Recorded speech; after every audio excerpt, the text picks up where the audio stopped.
Good morning. Yeah, it's still morning. It's nice to see you here and see you all, guys. My name is Dolev Ravid.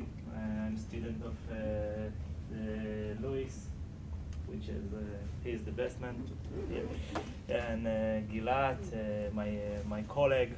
And today we would like to talk with you about research that pilot actually that we started. Oh, thank you. I don't know. Okay. Will be fine. So today we would like to talk with you about measuring framing bias in academic papers, which is, in most cases, we are actually the average person out there know that the academic is very objective. Yeah. That was predictable. Academics should be very objective, and I think that no one ever touched this hot potato. That's the name. No one ever tried to measure whether it's real objective or maybe there is an hidden bias inside academic papers. Okay. Let me try to refine that a little bit. So there was a body of research, there is a growing body of research around the circulation of academic papers, including anti-Semitism, but this is regarding the ecosystem where those papers live. We try to go into another level of the text itself, because academic text is regarded as objective and therefore serves as basis for decision-making, for policy making, for decisions in law, in education. It affects our lives because it has the credibility of something which is objective. Yeah. We decided, actually, just from a personal point of view, Dolev and I, each of us has his own relation to anti-Semitism. Dolev, after more than 600 days of reserve service, and 650 doing the most difficult work of announcing to families that their dear ones are gone. So he knows from first place the suffering of our side, which contradicts what we see in the media. Me being an ex-major in the Israeli Air Force, where I've met all many years ago, and being Swiss-Israeli citizen, spending my time between the two countries, so I'm also seeing this trend towards anti-Semitism, which becomes more overt, more open to the public. I remember actually a title in the Frankfurter Allgemeine Zeitung from, I think, 21, that said, Judenhass ist wieder salonfähig. The anti-Semitism is, again, how would you translate the salonfähig? Common conversation. Yes. And we see that in Europe. We see this trend, and especially since the 7th of October, there is a kind of legitimacy that wasn't there before. At the beginning, there was a feeling that, okay, Israel is the victim, so the world reacts, but it changed really quickly. So we set out to see what is already done, and how can we contribute with a wonderful help from Dr. Shekhtman. Thank you so much. So we checked the gap. Why the gap? Where is the gap? So we thought that the gap is in two areas. First of all, the scope, as said, the text itself of academic papers, and second, the methodology. It's great that we are closing this panel because we hope it is the missing piece from your talk about this tension between the LLM with the problem of explainability and the human annotators, yes, of course, who become tired at a certain point. So we try to add the version of the standard machine learning as a primary meter, because it allows us to isolate signals in a way that is completely reproducible. It does not depend on model. And even within the same model, you could get different results. There is an element of randomization within models, so it is fully explainable, and it is reproducible. And we did use LLM, but this time as a sensitivity check. So the two gaps that we're covering, it is starting to touch, are the academic papers themselves as the subject of research, and in a methodology using standard signal isolation using standard machine learning with LLM. Amazing. So, on the first run of this machine, when both of us saw the results, we was in shock. So we completely... Just a second, let's say what we did with the results of that. Just a second. Starting from the beginning is very important thing.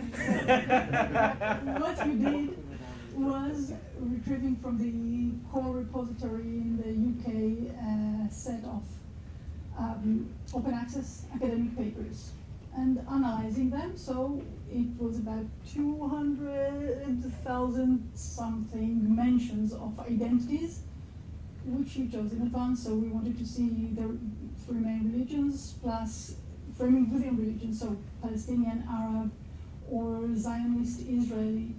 And we try to detect. Now, the academic papers are difficult because they are actually trying to be neutral, at least for the outside. So it means that the signals are much finer, they are harder to detect.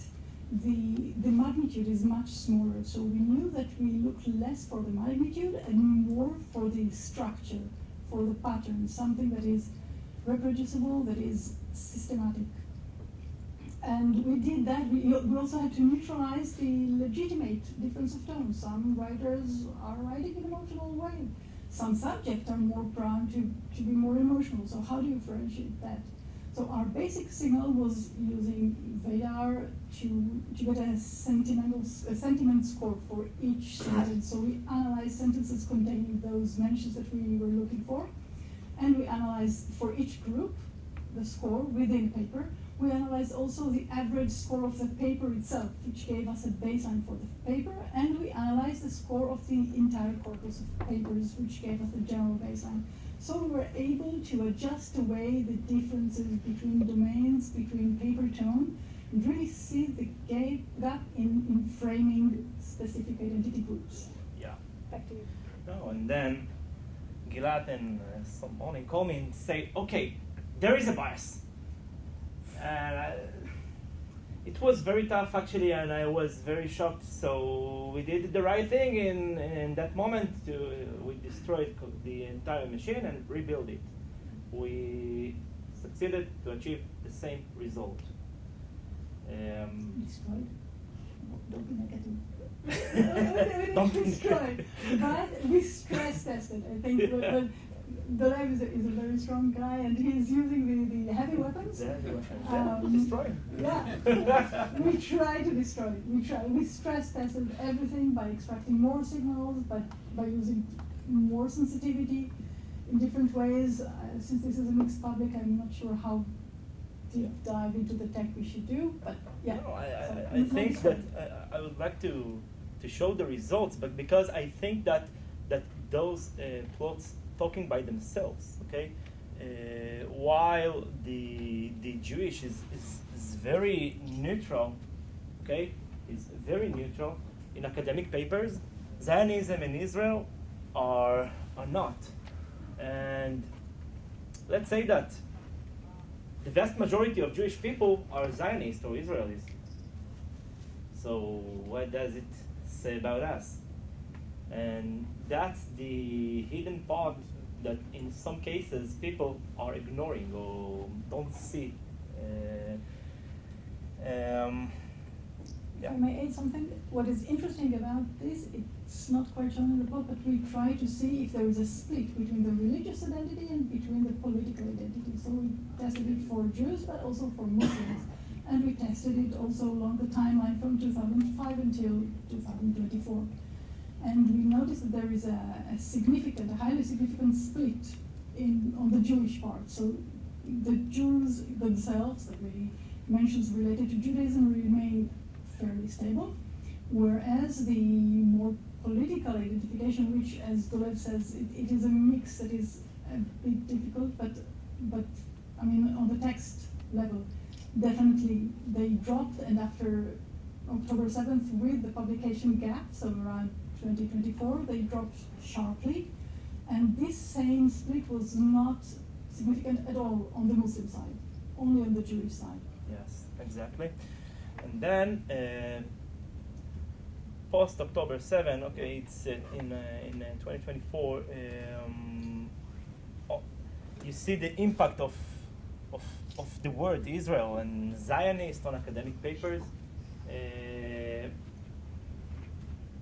which is, I think, it's one of the things you're not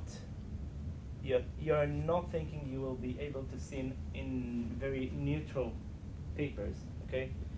And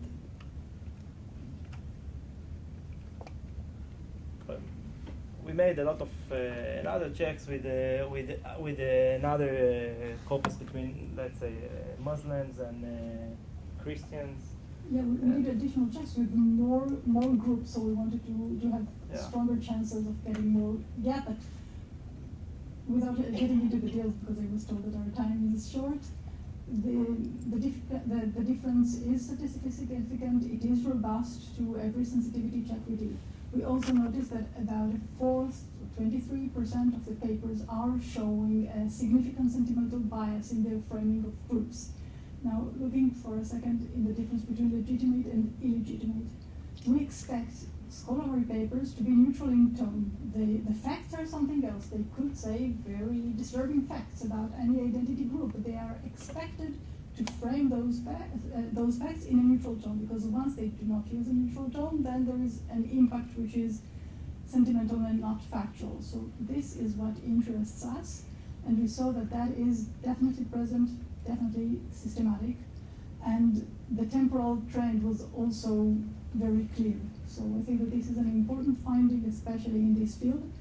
And I also think that it is important to be able to isolate the signals. So we tested several families of signals, so specific emotions. We checked which emotions are related to which group, which type of bias. Is it fear? Is it anger? We also checked the agency. Are the Jews or the Muslims being portrayed as those who are doing the actions or those on whom the action is being done? Also, we try to see the legitimacy. We took a curated set of words like estimably, probably, maybe, things that somehow undermine the fact and portray the fact in a way that looks less credible. And most of those, apart from agency, were significant, also significant in the framing of groups. So we could definitely say that there is a bias, that the bias is structural, the bias is systematic, the bias is measurable, it's quantifiable. I think that it is important, after all what we've heard and seen today, I must say to you, your title, the David Sling that turned into David Shield. So the sling, there is this cool part of David standing there with this small stone hitting him right in the pony. So the David Shield is great, but I think that you are in a position, we are here trying to help you. One of our inspirations was your paper with the BBC. Thank you. Yes. Because it showed us that this could have an impact, a massive impact. And I think we are all here today to be able to support you and all the others who are doing this work, because we are small, and you are right to say, you might have said that you're right, but that LLM changes the proportions, but only if we use it the right way. And right now, detection is a bit more on the defensive side.